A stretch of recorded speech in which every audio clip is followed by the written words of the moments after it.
guys, and welcome back to my channel. I'm Jordan, and today I am giving you a survival guide to survive the holidays VSG style. So if you're interested in this, please keep watching. So these are just tips and tricks that helped me go through the holidays last year with VSG and some things that I am going to do this year. So my first thing that I have down is plan ahead. And by plan ahead, I don't mean like have a protein shake before you go to your holiday events. I mean to plan ahead, like prepare, say you're gonna have something on a Friday night. Plan the whole week before that, like have your meals set. And you can put in, like in the Lose It app or MyFitnessPal or wherever you track your food, you can put in what you have in mind that you're going to eat at the party. Okay, so say that they're gonna have like finger foods and they'll have like chips and dip, or you want to have a cookie, or you want to do something like that. So throughout the week, what you're gonna do is you're going to cut back. So you're gonna write in all of those calories that you're going to consume and see what they are. And throughout the week before, you're going to cut back that amount of calories, break it up to where you can count, like you can make up for that, cut back, and you're eating that many calories each day leading up to your holiday event. Go on extra walks, get in, that however many calories you're going to eat. Say you're going to eat like 350 calories for this time that you're at the party. You're going to want to be able to work that off throughout the week and make up the difference with your meals throughout the week. So say instead of with your dinner, instead of having the potatoes during the week, you're just going to not have the potatoes at all.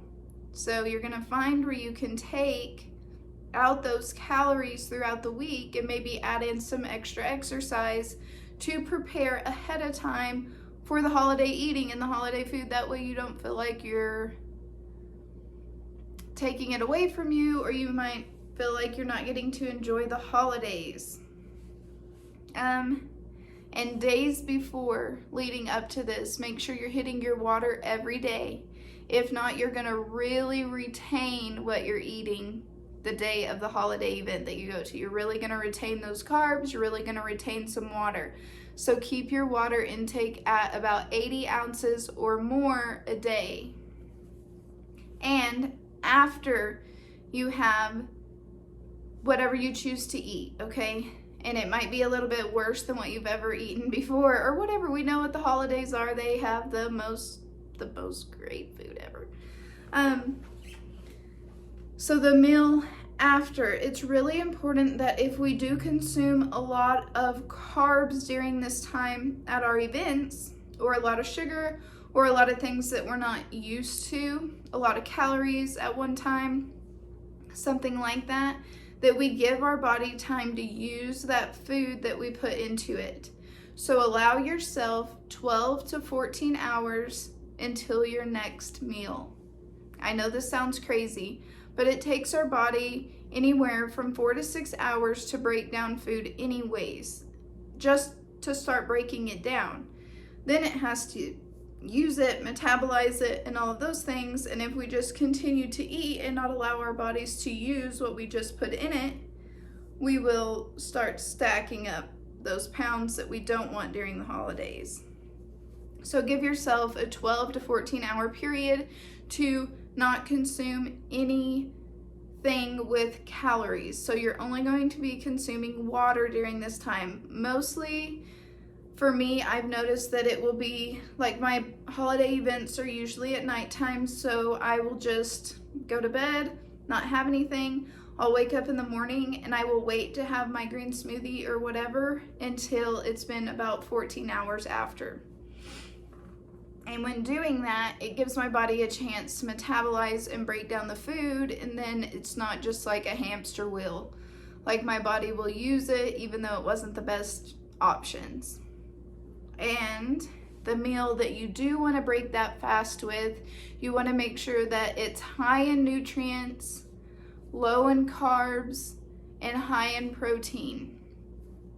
That way, if you've ever noticed, like when you eat sugary foods, the next morning your brain wakes you up and it tells you that you're starving. You're not actually starving. It's just those things working in your mind. It all has to do with the food that we ate, especially if it's sugary, higher in carbs.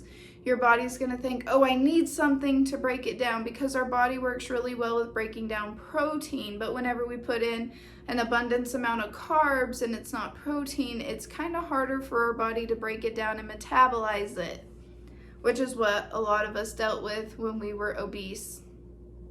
So just a little bit of knowledge on that. That might have been like, Jordan, you went way too far into it, but I'm just telling you things that I'm going to implement this year and that I'm going to do to set myself up for success and not really beat myself up too bad about it. But the meal that I'm going to break the fast with after I have my food that I want on the holidays is going to just be a green smoothie with berries and unsweetened almond milk, and my protein powder that only has 2 grams of carbs in it.